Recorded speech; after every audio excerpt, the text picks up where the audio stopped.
Shalom saudara yang dikasih dalam Tuhan.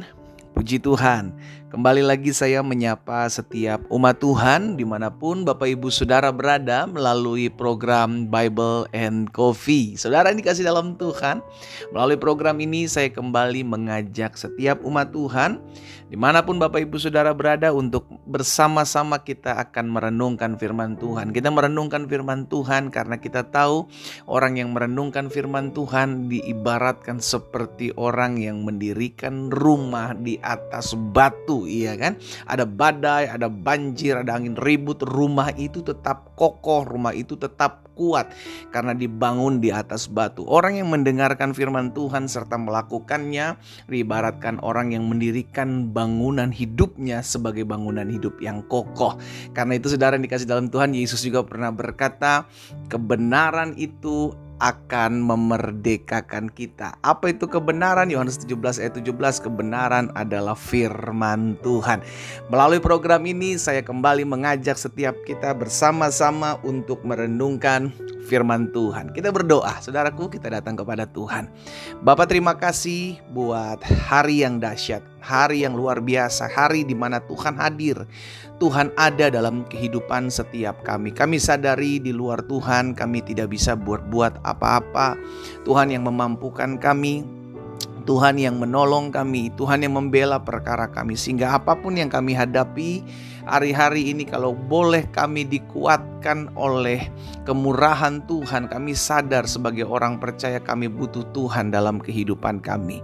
Karena itu Roh Kudus sampaikan sesuatu dalam hidup kami, sehingga ketika kami mendengarkan firman-Mu saat ini, kami mengerti akan kebenaran, dan kebenaran itulah yang memerdekakan kami. Di dalam nama Tuhan Yesus Kristus kami berdoa. Haleluya. Amin, amin. Puji Tuhan. Saudara yang dikasih dalam Tuhan, ketika kita diselamatkan oleh anugerah, oleh kemurahan Tuhan, bukan dengan perbuatan baik, bukan dengan amal ibadah kita, secara sadar kita harus tetap terus memberitakan kebaikan Tuhan. Ya kan, kita tetap harus terus menceritakan tentang Tuhan, bukan tentang kita tetapi tentang Tuhan. Sehingga dimanapun Tuhan tempatkan saudara dan saya, baik di tempat kita berbisnis, di tempat kita usaha, bekerja, studi, belajar, bahkan dalam komunitas kita, dalam kehidupan sehari-hari bertetangga dengan orang-orang di sebelah rumah kita, ya kan, kita harus menceritakan kebaikan Tuhan melalui kehidupan setiap kita. Itu sebabnya saudara dikasih dalam Tuhan, saya percaya betul orang-orang yang menceritakan tentang Tuhan, baik kepada orang-orang sekelilingnya maupun kepada anak-anaknya, itu akan berdampak dahsyat. Saudara yang dikasih dalam Tuhan, kita lihat sama-sama dalam Mazmur pasal yang ke-22 ayat 31 sampai dengan ayat 32. Mazmur 22 ayat 31 dan 32. Pemazmur bilang begini, anak-anak cucu akan beribadah kepadanya, kepada Tuhan, dan akan menceritakan tentang Tuhan kepada angkatan yang akan datang. Jadi lihat saudara ya, tongkat estafet ini bukan hanya kepada anak-anak kita ceritakan kebaikan Tuhan, kita ceritakan tentang kasih setia Tuhan, tapi kepada semua orang. Tapi dalam hal ini pemazmur mengajarkan bahwa anak-anak yang beribadah kepada Tuhan karena dimulai dari ada orang tua yang menceritakan tentang Tuhan dalam kehidupan anak-anak tersebut.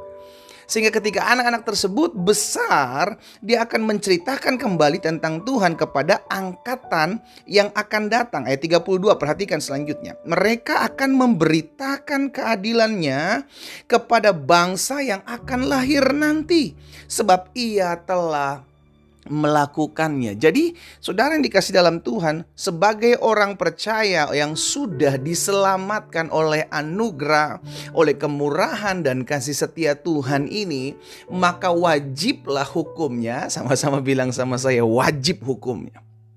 Apa yang menjadi kewajiban kita? Menceritakan tentang Tuhan, bersaksi, menginjil, menyampaikan apa yang sudah Tuhan pernah buat dalam hidup saudara dan saya. Dan saya teramat yakin dan percaya saudara yang dikasih dalam Tuhan, setiap kita pernah Ya kan, minimal 1 kali, tapi saya percaya lebih daripada itu mengalami kebaikan Tuhan. Bagaimana Tuhan tolong kita ketika keadaan terjepit, bagaimana Tuhan bela perkara kita ketika kita dihianati, bagaimana Tuhan bukakan jalan ketika semua pintu sudah tertutup. Ceritakan itu kepada orang-orang di sekeliling kita. Orang tersebut mau terima, orang tersebut mau menolak, itu bukan urusan kita. Tetapi bagian kita, orang-orang yang sudah diselamatkan oleh anugerah dan kemurahan Tuhan. Ayo, ceritakan tentang Tuhan. Jangan hanya ceritakan tentang siapa dirimu. Jangan hanya ceritakan tentang apa yang menjadi keberhasilanmu. Tapi ceritakan tentang Tuhan, bagaimana Dia menolong kita, bagaimana Dia menyelamatkan kita, bagaimana Dia menebus kita dari lubang kubur, bagaimana Dia membela perkara kita. Ceritakan. Why? Agar orang-orang yang mendengar tentang cerita Tuhan dalam hidup saudara dan saya itu boleh kembali dikuatkan, dan mereka pun pada akhirnya sadar mereka dikuatkan, mereka pun menceritakan hal yang sama baik pada orang-orang di sekeliling mereka maupun kepada anak cucunya. Nah, ini berdampak penting saudaraku kepada setiap keturunan kita. Saya percaya betul orang tua yang tidak pernah menceritakan tentang Tuhan kepada anak-anaknya, dia tidak akan pernah melihat anak-anak yang menceritakan tentang Tuhan juga kepada anak-anaknya berikutnya. Kenapa? Karena itu tidak pernah diturunkan, iya kan? Tidak pernah didelegasikan, tidak pernah diteruskan tongkat estafet itu untuk menceritakan tentang Tuhan. Saya mengajak setiap kita orang-orang tua dimanapun kau yang Tuhan percayakan ada dalam rumah tangga memiliki keturunan. Ayo ceritakan tentang Tuhan. Ceritakan tentang Tuhan. Ceritakan tentang Tuhan dalam kehidupan mereka.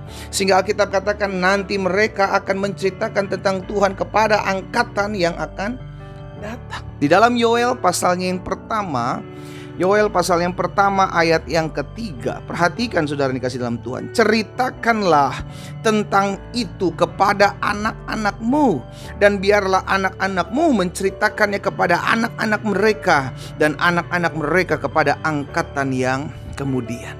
Ceritakan tentang apa yang sudah Tuhan buat. Ceritakan tentang apa yang sudah Tuhan kerjakan dalam hidup saudara dan saya.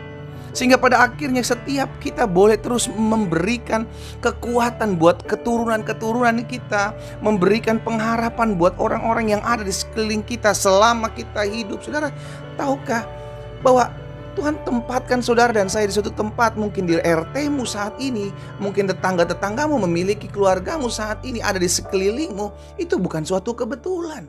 Tuhan telah menetapkan hal itu, dan Tuhan mau setiap kita menjadi perpanjangan tangan Tuhan. Mulai hari ini saya tantang setiap umat Tuhan dimanapun kau mendengarkan firman Tuhan saat ini. Ayo, minimal 1 hari engkau ceritakan tentang Tuhan kepada 1 orang minimal. 1 orang minimal. Sehingga ketika kita menceritakan tentang Tuhan, baik itu kebaikannya, baik itu hukum-hukumnya, baik apapun juga. Terlebih ketika kita dipercayakan di zaman sekarang ada sosial media. Saudara yang dikasih dalam Tuhan, penuhi sosial media saudara dan saya penuh dengan kebaikan Tuhan. Ceritakan, karena kita gak pernah tahu siapa yang hari-hari ini sedang lemah. Kita gak pernah tahu siapa yang hari-hari ini mungkin sedang terpuruk. Kita gak pernah tahu mungkin itu adalah orang yang duduk di sebelahmu saat ini, sedang berjalan bersamamu saat ini. Tapi ketika kita malas dan membungkam mulut kita untuk tidak menceritakan kebaikan Tuhan, maka kita sedang membiarkan orang-orang lain menuju kepada kebinasaan, orang-orang lain menuju kepada kehancuran, keterpurukan hidup. Saya percaya bukan suatu kebetulan engkau ada di tempat di mana engkau berada saat ini, saudaraku. Karena Tuhan mau pakai lidah bibir mulut kita untuk menceritakan tentang Tuhan. Dimulai dari anak-anak kita, di tempat di mana engkau bekerja, engkau berbisnis, engkau berusaha, dimanapun. Jangan alergi tentang Tuhan. Jangan alergi, ceritakan. Mereka mau terima, mereka gak mau terima, itu urusan ke belakang. Yang penting kau sudah menceritakan tentang Tuhan. Bagaimana seorang bisa mengalami dan mengenal Tuhan kalau dia tidak pernah dengar tentang Tuhan? Kita berdoa, kita datang kepada Tuhan. Bapa, dalam nama Yesus, terima kasih buat setiap benih firman Tuhan. Tolong setiap kami umat-Mu dimanapun kami mendengarkan firman-Mu saat ini, Tuhan. Mampukan kami dengan lidah bibir mulut kami, Tuhan, untuk menceritakan tentang Tuhan, tentang kebaikan-Mu, tentang pertolongan-Mu, tentang pembelaan-Mu, tentang kebesaran-Mu kepada banyak orang, terlebih kepada anak-anak kami, cucu-cucu kami, sehingga berita tentang kebaikan Tuhan itu akan terus ada dalam keluarga kami, sehingga keluarga kami menjadi keluarga yang mengasihi Tuhan. Hamba berdoa juga buat setiap umat Tuhan yang sedang mengalami kelemahan tubuh. Tuhan jamah, Tuhan pulihkan. Hamba percaya Tuhan menyembuhkan setiap kami oleh bilur-Mu. Dalam nama Yesus Kristus Tuhan, kami berdoa dan bersyukur. Haleluya. Amin.